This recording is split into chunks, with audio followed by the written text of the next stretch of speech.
আসসালামু আলাইকুম। সকলকে পবিত্র মাহে রমজানের শুভেচ্ছা জানিয়ে শুরু করছি আজকের ভিডিও। আজকে আইসিসি চ্যাম্পিয়ন্স ট্রফিতে নিউজিল্যান্ডের মুখোমুখি হতে যাচ্ছে ইন্ডিয়া। তারা ২ দলে কিন্তু ইতিমধ্যে সেমিফাইনাল কনফার্ম করে ফেলেছে। তো তারা চাইবে যে সেমিফাইনালের আগে প্রস্তুতিটা ভালোভাবে সেরে সেমিফাইনালের ম্যাচে মাঠে নামার জন্য। গতকালকে কিন্তু আমরা দেখেছি সাউথ আফ্রিকা ইংল্যান্ডকে খুব সহজে হারিয়ে সেমিফাইনাল কনফার্ম করে। আর এর আগেই কিন্তু আপনারা জানেন যে অস্ট্রেলিয়া সেমিফাইনাল কনফার্ম করেছিল। যদিও আজকের ম্যাচে শিডিউল নিয়ে একটি বিতর্ক রয়েছে। কারণ আপনারা দেখে থাকবেন যে এই আইসিসি চ্যাম্পিয়ন্স ট্রফির ২ টো গ্রুপে ৪ টি করে দল ভাগ হয়ে খেলতেছে। তো ২ টা দল কিন্তু আজকে যদি খেলে আগামীকালকে নেক্সট ২ টা দল খেলে। এভাবে হয়ে আসতেছে। কিন্তু এই গ্রুপের ক্ষেত্রে একটু ভিন্নতা রয়েছে। বাংলাদেশ এবং পাকিস্তানের খেলা কিন্তু হয়েছিল ২৭ তারিখে। নিয়ম অনুযায়ী ২৮ তারিখে খেলা হওয়ার কথা নিউজিল্যান্ড এবং ইন্ডিয়া। কিন্তু ইন্ডিয়ার ম্যাচটা কিন্তু ২ তারিখে হচ্ছে। এখানে ইন্ডিয়া কিন্তু ২ টি অ্যাডভান্টেজ পায় বলে আমার কাছে মনে হচ্ছে। নাম্বার 1 ইন্ডিয়া যদি পাকিস্তান এবং বাংলাদেশের কাছে কোন কারণে হেরে যেত, তাদের কিন্তু আজকে সেমিফাইনাল সমীকরণ মিলিয়ে খেলার সুযোগ ছিল। পাশাপাশি কিন্তু ইন্ডিয়ান প্লেয়াররা যথেষ্ট রেস্ট পেয়েছে সেমিফাইনালের আগে। তো ইন্ডিয়া শুধু এই ম্যাচ না, এই চ্যাম্পিয়ন্স ট্রফি থেকে শুরু করে ইদানিং কালে যত টুর্নামেন্ট হচ্ছে বাড়তি সুবিধা পায় আইসিসির কাছ থেকে আমরা দেখে আসতেছি। আ পাকিস্তানের সাথেও কিন্তু ইন্ডিয়ার খেলা হয়েছিল দুবাইয়ের মাঠে। তাছাড়া কিন্তু প্রত্যেকটা ম্যাচই কিন্তু পাকিস্তানে হয়েছে। শুধুমাত্র ইন্ডিয়ার ম্যাচ কিন্তু ইন্ডিয়া দুবাই খেলবে, পাকিস্তানে যাবে না। এটা আমরা দেখেছি আগে থেকেই। ইভেন যদি ইন্ডিয়ার ফাইনাল খেলা ফাইনালে যায়, সেক্ষেত্রে কিন্তু ইন্ডিয়া কিন্তু দুবাই মাঠেই খেলবে। যদি আজকের ম্যাচে আসি সেক্ষেত্রে যেহেতু ২ টা দলেরই সেমিফাইনাল কনফার্ম হয়ে গেছে, তারা কিন্তু তাদের রিজার্ভ বেঞ্চের যে প্লেয়ার আছে তাদেরকে কিন্তু ট্রাই করতে চাইবেন এই ম্যাচে। ইন্ডিয়ায় আমরা দেখেছি যে আ ওপেনার তাদের হচ্ছে শুভমান গিল ১ম ম্যাচে দুর্দান্ত একটা সেঞ্চুরি করে বাংলাদেশের সাথে। তো পরের ম্যাচেও তিনি ভালো রান করেন। তো এই ম্যাচেও কিন্তু তিনি তার পারফরম্যান্স বজায় রাখতে চেষ্টা করবেন। বিপরীতে রোহিত শর্মার কথা যদি বলি, তাদের ক্যাপ্টেন এবং জানি আমরা বড় ম্যাচে তিনি পারফর্ম করেন। তিনি কিন্তু ২ টা ম্যাচে স্টার্ট করেন কিন্তু বড় আ রান করতে পারেননি। আজকে কিন্তু তিনি বড় রান করতে চাইবেন সেমিফাইনালের আগে। বিরাট কোহলি আমরা দেখেছি যে গত ম্যাচে পাকিস্তানের বিরুদ্ধে অসাধারণ একটা সেঞ্চুরি করেন। আ বিরাট কোহলি এবং রোহিত শর্মা কিন্তু এটাই শেষ চ্যাম্পিয়ন্স ট্রফি। তারা সামনে ওডিআই ওয়ার্ল্ড কাপ খেলবে কিনা এখনো সন্দেহ আছে। কিন্তু আইসিসি চ্যাম্পিয়ন্স ট্রফিতে তাদের যাত্রা এবারই শেষ হচ্ছে। তো তারা চাইবে যে ইন্ডিয়াকে আরেকটি মেজর টুর্নামেন্টের শিরোপা দিয়ে অবসর নিতে।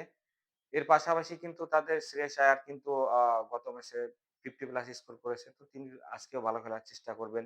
কেএল রাহুল কিন্তু গত ম্যাচে মাঠে নামার সুযোগ পায়নি। এর আগে কিন্তু বাংলাদেশের সাথে 40 ওয়াট একটা ইনিংস খেলেছে।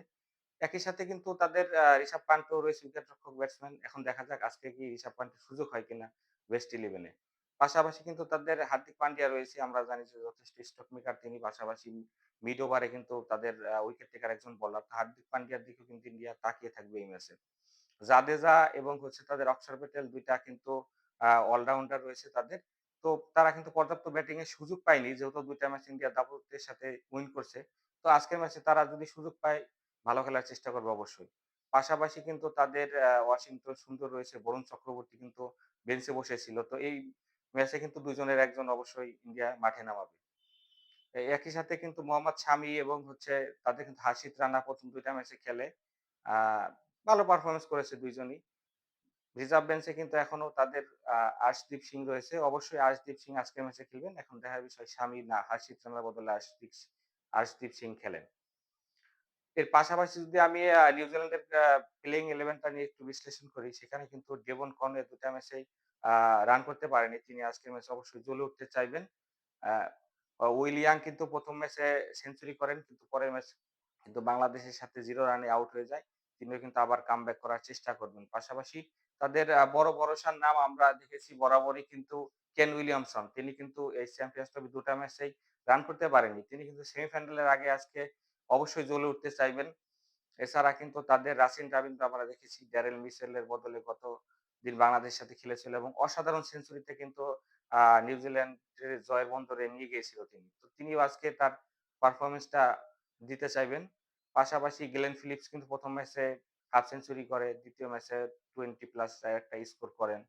আ একই সাথে কিন্তু আমরা দেখে থাকবো যে স্যান্টনার রয়েছে তাদের এবং মাইকেল ব্রেসওয়েল রয়েছে ২ টা খুব ভালো মানের অলরাউন্ডার। তো মাইকেল ব্রেসওয়েল কিন্তু আ গত ম্যাচে বাংলাদেশের বিরুদ্ধে ৪ উইকেট নেয়। তিনি ইন্টারন্যাশনালে ইদানিং ভালো উইকেট নিচ্ছে এবং ভালো হিটারও তিনি। লেট অর্ডারে কিন্তু ভালো ব্যাট করতে পারেন। তো মিচেল স্যান্টনার কিন্তু এই ম্যাচে গুরুত্বপূর্ণ হবে। আমরা বরাবরই দেখে আসছি যে টিম ইন্ডিয়ার এগেইনস্টে কিন্তু মিচেল সেন্টার খুব ভালো বোলিং করে থাকেন। ২০১৬ টি-20 ওয়ার্ল্ড কাপে আমাদের মনে আছে টিম ইন্ডিয়াকে কিন্তু একাই ধসিয়ে দিয়েছিলেন হচ্ছে এই মিচেল সেন্টার। তো তিনি এই ম্যাচে পারফর্ম করতে মুখিয়ে থাকবেন। পাশাপাশি তাদের যদি পেস বোলিং বলি, উইলিয়াম ওরকি ১ম ম্যাচে ৩ উইকেট নেন এবং ২য় ম্যাচেও কিন্তু ২ উইকেট নেন। ভালো ধারাবাহিক একজন বোলার। ম্যাট হেনরি আছে খুব অভিজ্ঞ একজন বোলার। ইন্ডিয়ার বিরুদ্ধে কিন্তু ভালো বল করেন তিনি। তো আজকে দেখা যাক ইন্ডিয়ার পেস অ্যাটাক কেমন করতে পারেন এবং নিউজিল্যান্ডের টপ অর্ডার যদি ভালো করতে পারেন তাহলে মনে হয় খুব দুর্দান্ত একটা ম্যাচ হবে। যদিও এই ম্যাচে কিন্তু আমি টিম ইন্ডিয়াকেই এগিয়ে রাখবো। কারণ তাদের ব্যাটিং, বোলিং সব ডিপার্টমেন্টে কিন্তু নিউজিল্যান্ডের থেকে খানিকটা এগিয়ে থাকবে। নিউজিল্যান্ডও কিন্তু খুব পিছিয়ে থাকবে না। নিউজিল্যান্ড কিন্তু ত্রিদেশীয় টুর্নামেন্টের ফাইনাল খেলে শিরোপা জিতে পাশাপাশি এই টুর্নামেন্টে কিন্তু দারুণ শুরু করেছে। এখন দেখা যাক নিজেদের দিনে যে দল ভালো খেলবে তারা উইন করবে বলে আমার কাছে মনে হয়। Thank you so much. দেখা হবে নেক্সট ভিডিওতে। আল্লাহ হাফেজ।